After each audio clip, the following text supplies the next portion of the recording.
Bonjour à tous, on se retrouve aujourd'hui dans un nouveau vlog. Alors aujourd'hui ce sera de la voix off puisque je vais vous présenter la pièce dans laquelle je peux coudre.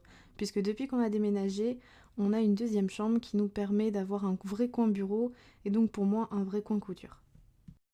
Donc dans ce premier plan en 360, je vous présente l'intégralité de la pièce. Donc vous pouvez voir dans le fond le bureau. À côté, j'ai deux étagères que je vais détailler par la suite. Au milieu de la pièce, il y a le bureau, qui est en fait mon ancien bureau que j'ai récupéré chez mes parents, sur lequel Berlioz passe les trois quarts de sa journée, puisqu'il peut observer tout ce qui se passe dans le jardin, et notamment les petits oiseaux qui viennent manger les graines de la pelouse.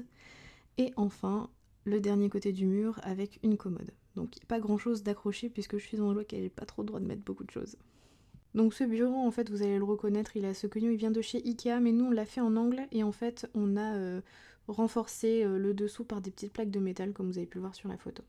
Donc pour en venir au bureau, j'ai ma surjeteuse à droite et ma machine à coudre à gauche. Donc j'ai pas de tissu pour recouvrir la surjeteuse, par contre sur la machine à coudre, j'ai la chance d'avoir un cache en plastique avec la machine. Merci Faf, c'est très intelligent de faire ça. Dans le fond, il y a une lampe que je trouve vraiment pas mal puisque elle peut se déplier. Enfin, vous allez voir tout de suite dans les images. Et enfin, j'ai des petits pots dans lesquels je mets bricole, j'utilise les épingles, les pinces, etc.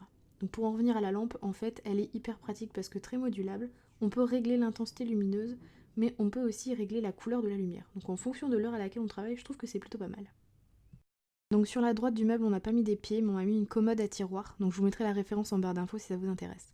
Donc dans le premier tiroir, je mets notamment mes modes d'emploi de machine à coudre et de surjeteuse parce que oui, il faut que ça soit à portée de main. Des fois, j'ai des petites questions, des petites boîtes pour ranger le matériel de dépannage. Dans le deuxième tiroir, j'ai surtout mes crayons, tout ce qui va me servir à marquer les patrons, mais aussi ma pédale de surjeteuse et quelques petites enveloppes et objets de déco. Dans le troisième tiroir, j'ai récupéré une boîte de Delac en aluminium dans laquelle je range tous les rubans, les biais, les passepoils et tous sont rangés indépendamment dans des petites pochettes en plastique. J'ai également des grands pots comme ça, comme vous pouvez le voir, dans lesquels je range tous mes boutons. Alors encore là, une fois, je suis maniaque, je range tous les boutons par couleur. Donc soit des boutons, soit tout ce qui est passementerie, donc ça va être des pompons, des rubans avec des perles, etc. Donc il y a des boutons que je n'ai pas encore rangés puisqu'ils sont déjà emballés, donc je les ai pas modifiés. Et je range aussi si j'ai du bord-côte, donc là c'est un dernier bord-côte que j'ai acheté il y a pas très longtemps, je le mets aussi dans ce tiroir. Enfin, dans le quatrième tiroir, je range notamment tout ce qui concerne mon appareil photo, donc les batteries, les cartes SD, les disques durs, etc. Mais ce qui est pour moi intéressant au niveau de la couture, c'est dans le fond, j'ai une grosse boîte dans laquelle je range des zips, donc soit des zips que j'achète, soit des zips que je récup, et des gros élastiques de lingerie. Alors, ensuite maintenant on passe aux étagères, donc c'est des étagères en bois que vous pouvez trouver pour 15 € dans tous les magasins de bricolage, vraiment ultra basiques. Donc en haut notamment c'est de la déco, j'ai quand même mis les fards à repasser pour les avoir à portée de main. J'ai mis aussi mon défroisseur vapeur que je me sers pas mal, ainsi que la bombe de Fabulon. Vous la voyez pas très bien mais elle est là cachée dans le coin. Sur la troisième étagère, en partant du haut, c'est là que ça commence à devenir intéressant pour la couture, il y a une grosse boîte en plastique sur la gauche et c'est une boîte dans laquelle je range les patrons sous format pochette. Donc on peut trouver tout type de marques dans mes boîtes. Il y a du La Maison Victor que j'avais gagné sur un concours. Il y a du Mounassu aussi que j'ai gagné mais que je n'ai pas encore cousu. Du Dessine-moi un patron. Maintenant je crois que ça s'appelle Maison Fauve.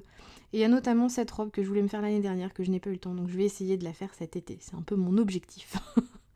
Voilà, donc si on continue, sur la même étagère, on a deux boîtes en plastique. Ce sont des boîtes que j'ai achetées chez Lidl lorsqu'ils vendaient la surjeteuse et la machine à coudre. C'est des boîtes plutôt pratiques pour le rangement.